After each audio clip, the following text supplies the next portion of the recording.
আমার শ্রেণীর ছাত্রছাত্রীরা, আমি তোমাদের প্রদীপ স্যার বিদ্যাসাগর স্টাডি সেন্টারের ইউটিউব চ্যানেল এবং ফেসবুক পেজে আরও একবার স্বাগত জানাই। আজকে আমি উপস্থিত হয়েছি অষ্টম শ্রেণীর ছাত্রছাত্রীদের জন্য। তোমরা সকলেই জানো সামনের মাসের প্রথম সপ্তাহ থেকে তোমাদের প্রথম পর্যায়ক্রমিক মূল্যায়নের পরীক্ষাটি অনুষ্ঠিত হবে। এই পরীক্ষাটি এবছর থেকে হবে 30 নম্বরের। সেই পরীক্ষাকে আমি সামনে রেখে ভূগোল বিষয়ে বেশ কয়েকটি কোশ্চেন তোমাদেরকে সাজেশন দেব। তোমরা যদি এই সাজেশনটা ভালো করে কমপ্লিট করো তাহলে দেখবে এই সেমিস্টারে 30-এ প্রায় প্রত্যেকেই 30 পাবে। তাই ভিডিওটি সম্পূর্ণ দেখতে থাকো। আশা করছি এই ভিডিওটি তোমাদের অনেক কাজে লাগবে। তোমাদের সকলেরই সিলেবাস শেষ হয়ে গিয়েছে, যেহেতু সামনের মাসের প্রথম উইক থেকে তোমাদের পরীক্ষা শুরু হবে, তাই আমি তোমাদেরকে ভূগোল বিষয়ের সাজেশানটি দিয়ে দিচ্ছি। তোমরা একটু ভালো করে দেখে নাও। আজকে আমি তোমাদেরকে এই প্রথম সেমিস্টারের ভূগোল বিষয়ে 30টি গুরুত্বপূর্ণ প্রশ্ন বলবো। এই প্রশ্নগুলো তোমাদেরকে করতেই হবে। ভালো করে যদি কমপ্লিট করো তাহলে দেখবে জিওগ্রাফিতে 30-এ 30 তোমরা পেয়ে গিয়েছো। তাই চলো সরাসরি আমি যে 30টি কোশ্চেন তোমাদেরকে সাজেশান দিয়েছি সেগুলো কী কী একটি দেখে নাও। দেখো, প্রথম কোশ্চেন ছিল ভূতাপ শক্তি কী, এর বৈশিষ্ট্য লেখো। এটা আমি দেখো পাশে লিখেছি 2 নম্বরের জন্য থাকতে পারে। তারপর রয়েছে দেখো লাভা ও ম্যাগমার মধ্যে পার্থক্য লেখো। এটি দেখো 3 নম্বরের জন্য দিতে পারে। এরপরে দেখো রয়েছে পৃথিবীর অভ্যন্তরভাগকে কটি ভাগে ভাগ করা যাও কী কী, যে কোনো একটি স্তরের বর্ণনা দাও, চিত্রসহ কিন্তু দিতে পারে। এটি 5 নম্বরে থাকবে। এই কোশ্চেনটা তোমরা 3টে স্তরই ভালো করে পড়বে, দেখবে ওর মধ্য থেকে বিভিন্ন ধরনের কোশ্চেন ঘুরিয়ে ফিরিয়ে দিতে পারে। তাই এই কোশ্চেনটা তোমরা খুব ভালো করে পড়ে রাখবে। এটা আমি ভিভিআই দিয়েছি। এরপর রয়েছে দেখো ক্রোফেসিমা ও নিফেসিমার মধ্যে পার্থক্য লেখো। এটি 3 নম্বরে পড়তে পারে। তারপরে দেখো রয়েছে অ্যাস্থনোস্ফিয়ার কী, এটি 2 নম্বরে পড়তে পারে। তারপর দেখো আমি দিয়েছি শিয়াল ও সীমার মধ্যে পার্থক্য লেখো। এটি 3 নম্বরে পড়তে পারে, বা দিয়ে দিতে পারে শিয়াল কি সীমা কি।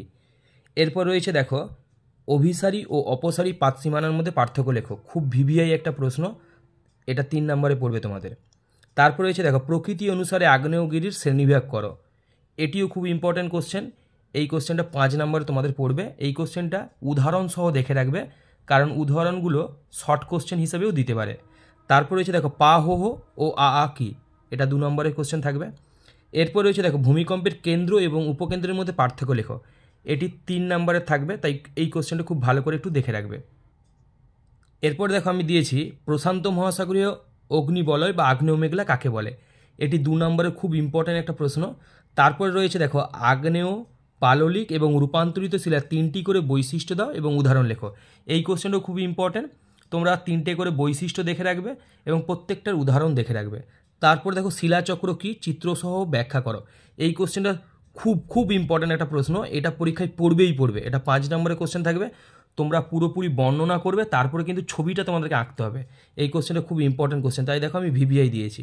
এরপরে দেখো স্ট্যালাকটাইট এবং স্ট্যালাগমাইট কি, এটা 2 নম্বরের প্রশ্ন। দেখবে ওই শিলা চ্যাপ্টারের একদম শেষের দিকে কোশ্চেনটা রয়েছে, তাই এই কোশ্চেনটা ভালো করে দেখে রাখবে। এরপর দেখো 2 নম্বরে দিতে পারে মহস্কেল কি। তারপর দেখো আমি 16 দাগে দিয়েছি সার্ক কি, এর উদ্দেশ্য লেখো। খুব ইম্পর্ট্যান্ট একটা প্রশ্ন, তাই আমি ভিভিআই দিয়েছি। এই কোশ্চেনটা 3 নম্বরে তোমাদের পড়তে পারে। তারপর দেখো 17 দাগে আমি দিয়েছি ভারতীয় উপমহাদেশ বলতে কী বোঝো। এই কোশ্চেনটা 2 নম্বরে দিতে পারে।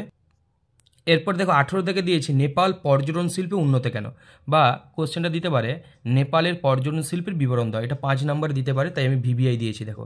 তারপরে দেখো 19 দাগে দিয়েছি ভুটান ফল প্রক্রিয়াকরণ শিল্পে উন্নত কেন।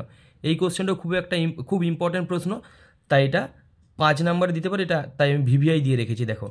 এরপর রয়েছে দেখো আগ্নেয়শিলা কাকে বলে, উদাহরণসহ শ্রেণীবিভাগ করো। এই কোশ্চেনটা খুব ইম্পর্ট্যান্ট, 5 নম্বরে দিতে পারে, তাই আমি এটাকে ভিভিআই দিয়ে রেখেছি। তারপর দেখো ক্যারেজ প্রথা কী, এটা 2 নম্বরে দেবে, খুব ইম্পর্ট্যান্ট প্রশ্ন। তারপর হচ্ছে দেখো শ্রীলঙ্কার কৃষিজ ও খনিজ সম্পদের বিবরণ দাও।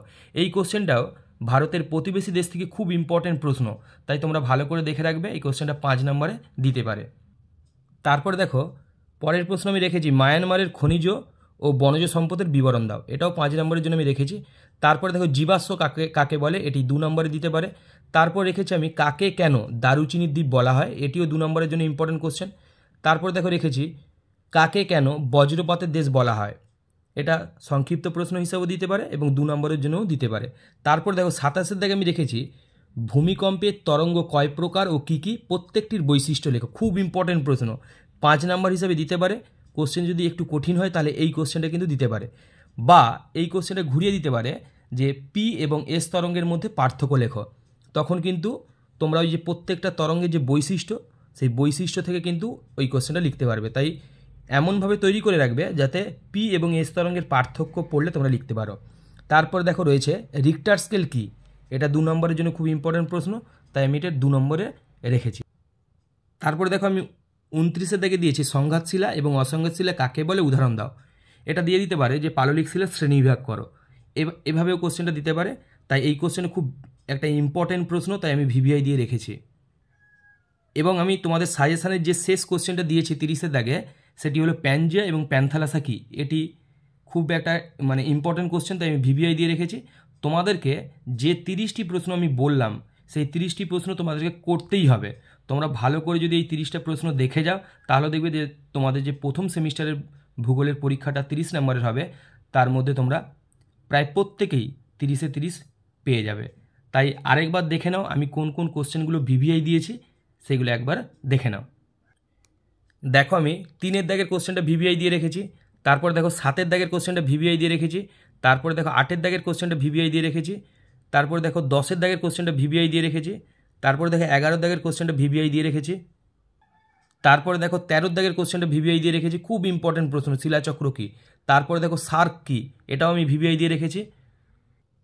তারপর দেখো 18-এর দাগের কোশ্চেনটা আমি ভিভিআই দিয়েছি, 19-এর দাগেরটাও আমি ভিভিআই দিয়েছি, 20-এর দাগের প্রশ্নটাও আমি ভিভিআই দিয়েছি, 21-এরটাও ভিভিআই দিয়েছি, 22-এরটা আমি ভিভিআই দিয়েছি। তারপরে দেখো আমি 27-এর দাগের কোশ্চেনটা ভিভিআই দিয়ে রেখেছি, এবং 29-এর দাগের কোশ্চেনটা ভিভিআই দিয়েছি, এবং শেষে আমি 30-এর দাগের কোশ্চেনটাও ভিভিআই দিয়েছি। তোমরা যদি এই কোশ্চেনগুলো খুব ভালো করে কমপ্লিট করো, আশা করছি খুব ভালো রেজাল্ট করবে। আর এই ভিডিওটি তোমাদের বন্ধুর সঙ্গে শেয়ার করো, বান্ধবীদের সঙ্গে শেয়ার করো, যাতে তারাও এই কোশ্চেনগুলো কমপ্লিট করে নিতে পারে। তার জন্য সহযোগিতার হাত বাড়িয়ে দিও।